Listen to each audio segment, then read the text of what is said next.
Tani dëgjoj një term shumë të shëmtuar, që realisht mua pak më vret. Unë kam patur kontakte dhe kam edhe me Eltonin, edhe me zonjën Elvir. Ato janë jashtëzakonisht të rezervuar dhe mundohen edhe në këto momente t'i ndihmojnë zonjës Parashevi.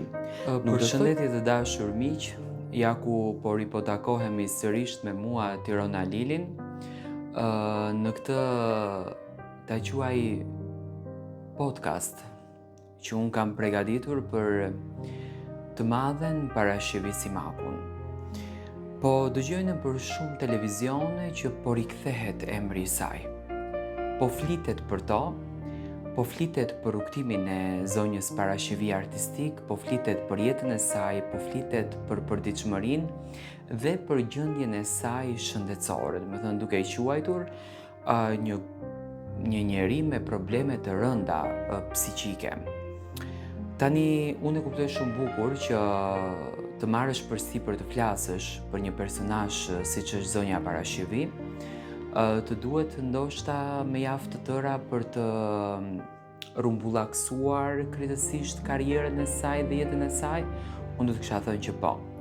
Tani, unë jam një gazetar që në ditën e parë kur është bërë lajmi publik, unë e kam komentuar këtë lajm. Sot mediat, të cilat flasin për zonjën Parashevi dhe e quajnë të gabueshme publikimin e lajmit të saj në rrjetet sociale dhe e quajnë përdorshmëri imazhin e saj dhe këtë lajm, që domethënë e quajnë për klikime, sepse kam dëgjuar 2 ditë me radhë në fakt disa intervista që realisht më kanë vrarë pak veshin dhe e quajnë keq përdorim dhe e quajnë njëherët edhe një shtys të njerëzve që në këtë rast e kanë ndihmuar zonjën Parashevi, e kanë marrë në dorë për të ndjekur ajo kurat dhe gjërat e nevojshme që duhet të bënë në jetë.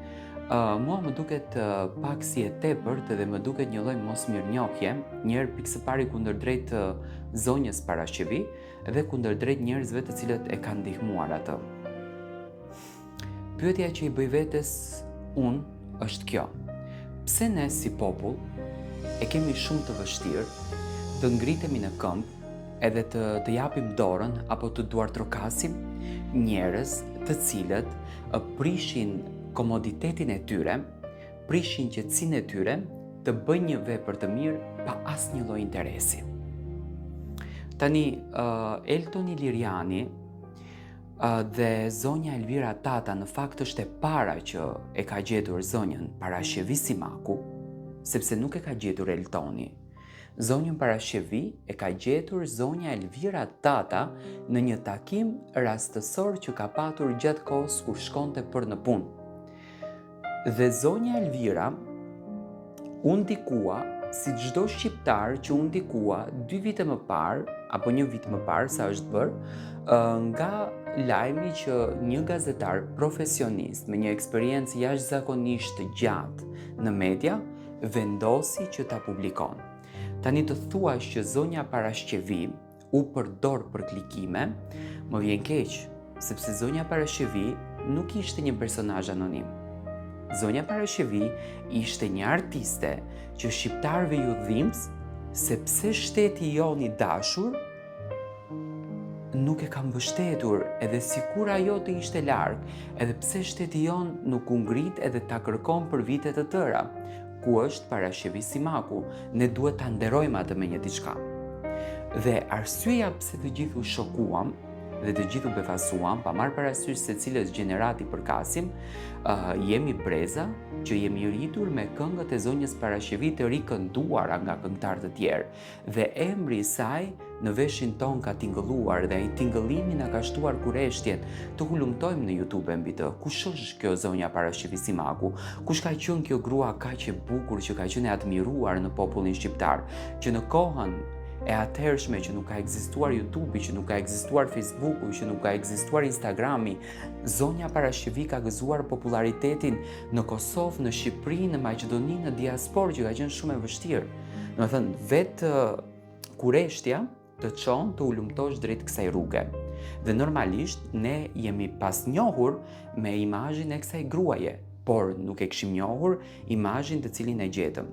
Tani dëgjoj një term shumë të shëmtuar, që realisht mua pak më vret. Unë kam patur kontakte dhe kam edhe me Eltonin, edhe me zonjën Elvir.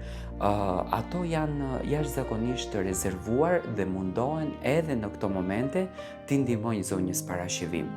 Nuk do të thotë që zonja Parashevi është me probleme psiqike, do me thënë me probleme mendore, kështu siç e transmetojnë këto mediat. Të jetosh në rrugë për disa muaj, normalisht që ti do të kalosh një depresion të rëndë, normalisht që ti do të kesh probleme depresive, por nuk do të thotë që ti ke probleme mendore, se problemi mendor është shumë më i madh. Tani unë nuk jam ekspert i çështjes mendore, por problemi mendor është jashtëzakonisht më i madh se sa problemi i depresionit. Se po të kishte probleme mendore, zonja Parashevi të rënda nuk do të merreshte me Instagram. Probleme depresive, që do me thënë atë e ndaloj në kohë, e ndaloj në moment, dhe si grua ajo kërkon vetëm një gjë. Ajo kërkon djalin e saj me të drejtë, si çdo nën në univers që e kërkon. Dhe nuk është e bukur që të thuhet nëpër media që ato persona që e morën. Ato persona që e morën, unë mund të flas me gjithë gojë, ato persona dhanë maksimumin e tyre për ta ndihmuar që ajo të ndjehet e vlerësuar dhe të rikthen në mënyrë shpirtërore emocionet e saj njerëzore në shpirt, dhe ato e bën dhe vazhdojnë ta bëjnë çdo ditë. Do me thënë, prej në ditën që Eltoni e ka njohur zonjën Parashevi, se dëgjoj shumë gojthëna, Eltoni Liriani, zonja Elvira Tata, e morën zonjën Parashevi për interesin e tyre, për famën e tyre, për të cituar në për portale. Jo, nuk do të thotë kjo. Eltoni ka qenë i cituar në për portale gjithë jetën e vet. Eltoni ka qenë për intervista gjithë jetën e vet. Ç'interes kishte Eltoni të bën vepra të këtilla? Jo. Eltoni e mori thjesht sepse si të gjithë ne shqiptarët, të cilët jemi rritur me këngët e zonjës Parashevi, vuri dorë mbi një artiste të madhe që realisht duhet të vlerësuar me gradat më të larta ashtu siç e meritonte ajo. Njerëzit kalojnë nëpër sfida të ndryshme. Ne të gjithë kalojmë nëpër sfida. Mund të arrim cepat më të lartë të karrierës tonë, mund të arrim cepat më të lartë të suksesit tonë, por jeta është surprizë dhe Zoti na surprizon. Ne mund të bim brenda një dite. Dhe normalisht zonja Parashevi ka patur ato etapat e jetës të saj të vështirë që realisht ajo nuk përzjodhi që t'i thotë, sepse unë kam ndjekur me detaje intervistën në Klan që e dha me gazetarin e nderuar Blendi Fevziun. Nuk është se zonja Parashevi e foli të vërtetën, ne dim shumë mirë këtë gjë.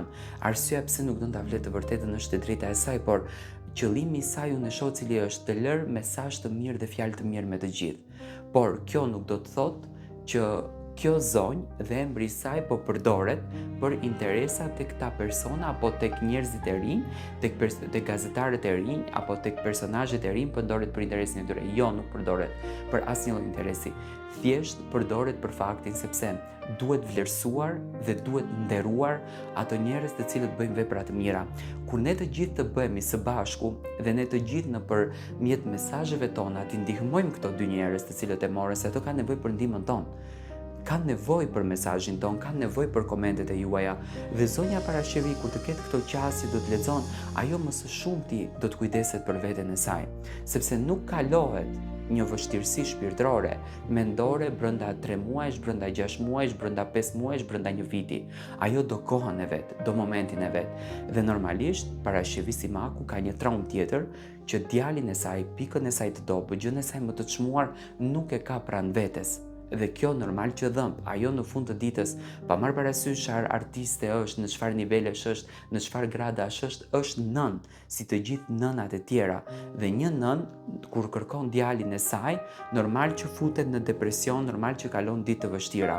Andaj të paktën ajo gjë që ne mundemi ta bëjmë është të mos flasim kot nëpër televizione, duke sharë dhe ofenduar njerëz, por le të jemi njerëz korrekt, le të jemi njerëz të vërtet, duke pranuar atë gjë që ne në fakt e prekëm me dorë. Unë sinqerisht dua të falenderoj këto dy njerëz që nuk po heqin dorë fare nga zonja Parashevi, dhe unë dua ta sjell zonjën Parashevi pranë jush, sepse nëse ne nuk e sjellim si gazetar dhe nuk e përmendim emrin e saj, atëherë si do të jeton emri i saj? Ku do të marrin informacion publiku? Ku do të informohen për këtë artiste që edhe një herë u rikthye shumë fuqishëm? Unë mendoj që duhet jemi pak më me këmbë në tokë, të vlerësojmë gjërat e bukura që njerëzit bëjnë, të vlerësojmë iniciativën e një njeriu tjetër i cili, domethënë, e mori përsipër dhe u mundua dhe mundohet çdo ditë e çdo natë për ta bërë atë të lumtur, dhe kështu që këto duhet t'i duartrokasim, sepse e bukura në jetë cila është të jemi mirënjohës ndaj gjës që bëhet për të mirën e të gjithë neve.